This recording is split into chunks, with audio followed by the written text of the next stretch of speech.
सुनो मेरे पागलों, ये जीभ है जो सब करवाती, सब, और जीभ है जो सब कुछ करवाती रहेगी। ये जीभ ही लड़ाई करवा देवे, ये जीभ ही लड़ाई शांत करवा देवे। अंग्रेजी का एक शब्द है सॉरी, लड़ाई हो जाए सॉरी बोलो तो लड़ाई खत्म खत्म। और अस्पताल में डॉक्टर यदि सॉरी बोल दे तो आदमी, शब्द वही है पर दोनों की अलग अलग आशय हैं। अस्पताल में डॉक्टर बोले सॉरी सो आदमी, और घर पे लड़ाई हो जाए लुगाई से, घरवाली से, और सोते समय कह दो सॉरी सो लड़ाई खत्म। अब है देखो एक खेल जीभ का, ये जीभ बहुत खतरनाक है। एक मिनट में सब ठीक ठाक कर देती है, फिटम फाट कर देती है, सब बराबर कर देती है। और जीभ ही, अरे भैया पूछो मत, उसने 2 कहीं तुम 4 सुना दो, फिर देखो तुम महाभारत ठन गई, दे तलाक करो हस्ताक्षर अदालत में। बुरा ना मानना, आजकल वर्तमान समय में सबसे ज्यादा तलाक होने का कारण है सुंदर साथी सब चुनते हैं, समझदार कम चुनते हैं। और साथी कैसा भी हो, पति अथवा पत्नी, समझदार होना चाहिए। एक गरम है तो दूसरे को नरम होना चाहिए। हम लोग, ये प्रकृति का सिद्धांत है, हमारा सिद्धांत नहीं, ये नेचर का सिद्धांत, इसको नेचर कहते हैं अंग्रेजी में, प्रकृति को नेचर कहते हैं, नेचर का सिद्धांत है। हमारे घर में, आपके घर में कोई आता है तो हम लोग क्या कहते, इन्हें चाय पानी करवाओ, कहते, बोलो क्या कहते, चाय पानी कराओ। अब चाय गरम है, पानी ठंडा है, देखो है विरोधाभासी। क्या कहते, लौंग इलायची लाओ, लौंग गरम है, इलायची ठंडी है। तो बोले हम बहुत मेहनत करते, बोले कितनी, बोले दिन रात एक, अब दिन उजाला रात अंधेरी, कर रहे विरोधाभासी। तो एक गरम हो तो दूसरे को नरम रहना चाहिए, एक गुस्सा में हो तो दूसरे को मुस्कुराना चाहिए। मुस्कुराने में बड़ा मजा है। तुम्हारी लुगाई को, घरवाली को भयंकर गुस्सा चढ़ी हो और तुम्हें भी चढ़ जाए गुस्सा, फिर क्या, 2-4 दिन के लिए रसोई बंद, दे चटा चटा।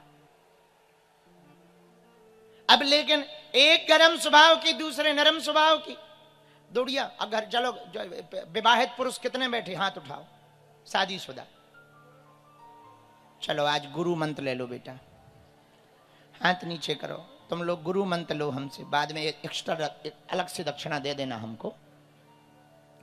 घर पे घरवाली से लड़ाई हो जाए तो एक काम करो, चप्पल उठाओ और पहन के निकल जाओ।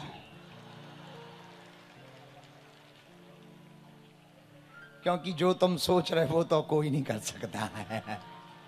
अब घर पे घरवाली से लड़ाई हो गए तो क्या करो, दूसरा उपाय सुनो।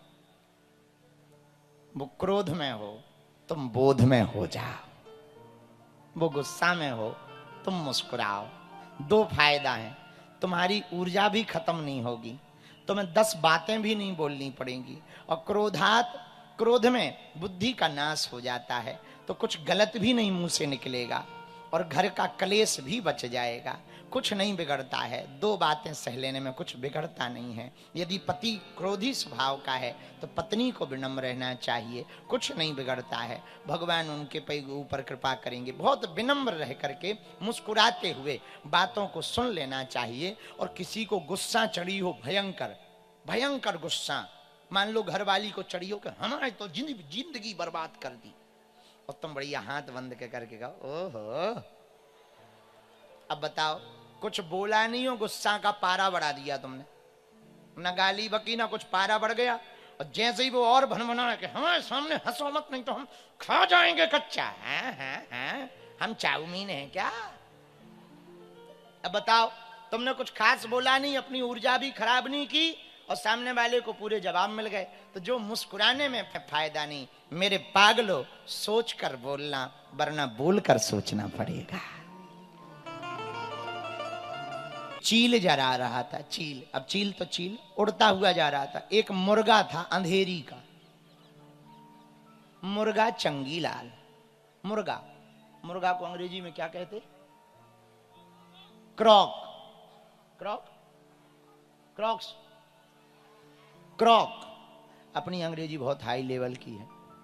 एक मुर्गा चील को देख करके अपनी पैरों पे हाथ फटकार कर बोला, आजा, दम है तो कुश्ती कर ले।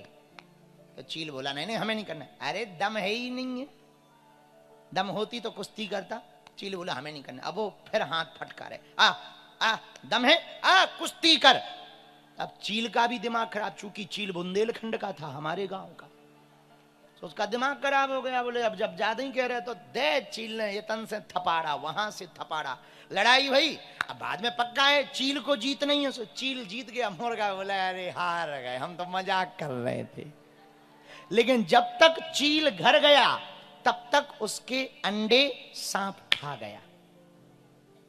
अब रोने लगा, आंखों से आंसू बहने लगे और सोचने लगा, काश हम वो लड़ाई ना लड़ते तो हमारे आने वाले बच्चे बच जाते। मेरे पागलों, इस कहानी का आशय ये है, व्यर्थ के लोगों को जवाब देने के चक्कर में तुम अपनी जिंदगी के असल मकसद को भूल जाते हो और कुत्तों के भौंकने में फंस जाते हो। गांव की कहावत है, हाथी चले बाजार। अब तुम तो ज्ञानी हो भाई। तो हाथी चलता है, गांव के कुत्ते भौंकते हैं, मंजिल वही पाता जो इनको इग्नोर करता हुआ अपनी मंजिल की तरफ चला जाता है। किसी को जवाब देना है तो बोलकर जवाब नहीं, करके दिखा करके जवाब देना चाहिए। तभी जवाब जवाब है और तभी आप लाजवाब बनेंगे। आप बोल करके नहीं, करके दिखा करके यदि जवाब देंगे तो आपका जवाब जवाब नहीं, जवाब लाजवाब हो जाएगा और आपका जीवन भी लाजवाब हो जाएगा। इसलिए मेरे प्रिय जनों, हम एक बात प्रार्थना आज की कथा के क्रम में कहना फिर चाह रहे, सूत्र याद रखना, सोच कर बोलना वरना बोल करके सोचना पड़ेगा। क्या करना पड़ेगा? बोलो बोलो बोलो। सोच कर बोलना वरना बोल करके सोचना। अब तुम्हें निर्णय लेना है, बोल कर सोचना है या सोच कर बोलना है। बोलो बोलो। बोल कर सोचना है या सोच कर बोलना है। और सोच कर बोलोगे तो फिर बोल कर तुम्हें सोचना नहीं पड़ेगा। गिरधर की कुंडली कहती है, बिना विचारे जो करे सो पाछे पछताए, काम बिगाड़े आपनो जग में होत हसाए, जग में होत हसाए, चित्त में चैन न पावे, खान पान सम्मान राग रंग मन ही न भावे। कहीं गिरधर कबीराए, दुख कछु टरत न टारे, खटकत हैं जिए माह किए जो बिना विचारे। इसलिए बिना विचारे जो करता, बिना विचारे जो करता वो पछताता है। हनुमान जी की एक आदत बहुत अच्छी है, पूछो क्या? हनुमान जी लंका में जाते हैं, प्रवेश करते हैं तो विचार करते हैं। लंका में हनुमान जी जब भी प्रवेश किए, जो भी काम किया, कपि विचार मन ही मन कीन्हा। हनुमान जी विचार करते। अच्छा, विचार क्यों करना चाहिए?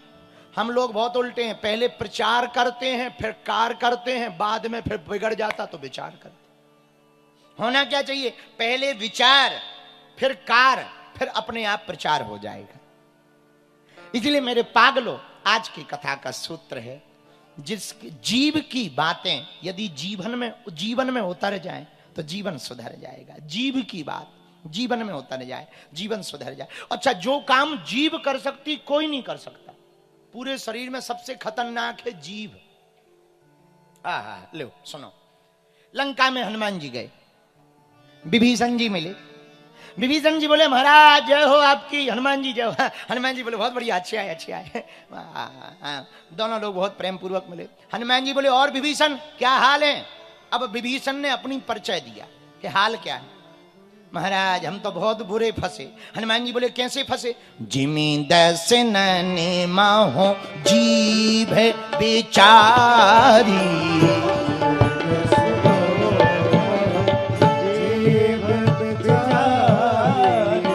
जिमी दस नैनो माहो जीभ बेचारी,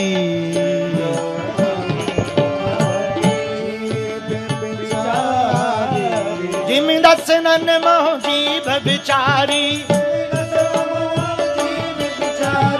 जिमी दसनन मो जीभ बिचारी, हाँ जीभ बिचारी, हाँ जीभ बिचारी। श्री राम जय राम, जय जय राम।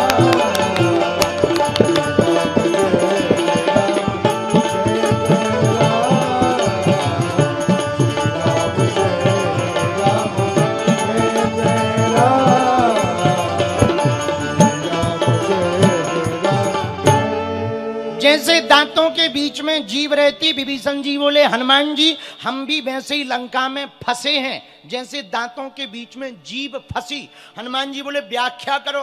अब विभीषण जी व्याख्या कर रहे, बोले महाराज जीभ की तो बुरी दुर्दशा है। हनुमान जी बोले क्या दुर्दशा है? बोले जीभ चाहे जितना भला कर ले दांतों का, दांतों को जब मौका मिलता है कतर देते। बोले मतलब? जैसे खाना खाओ और खाना खाते समय खाने का दाना दांतों में फंस जाए तो जीभ तब तक शांत नहीं बैठती है जब तक दाना निकाल ना दे, जाती ही रहती है। और कितना बड़ी बात चल रही हो गहरी, वो होता ही जाती है, वहीं जाती है। जीभ की आदत हमारे अति प्रिय और सिनेमा जगत में बहुप्रसिद्ध हास्य सम्राट कहा जाए तो अतिशयोक्ति नहीं, हमारे श्री राजपाल यादव जी भी आज कथा में आए हुए हैं। ये अभी बागेश्वर धाम भी गए थे, हमारी माता जी से मिले थे, बड़े उपद्रव करके आए हैं।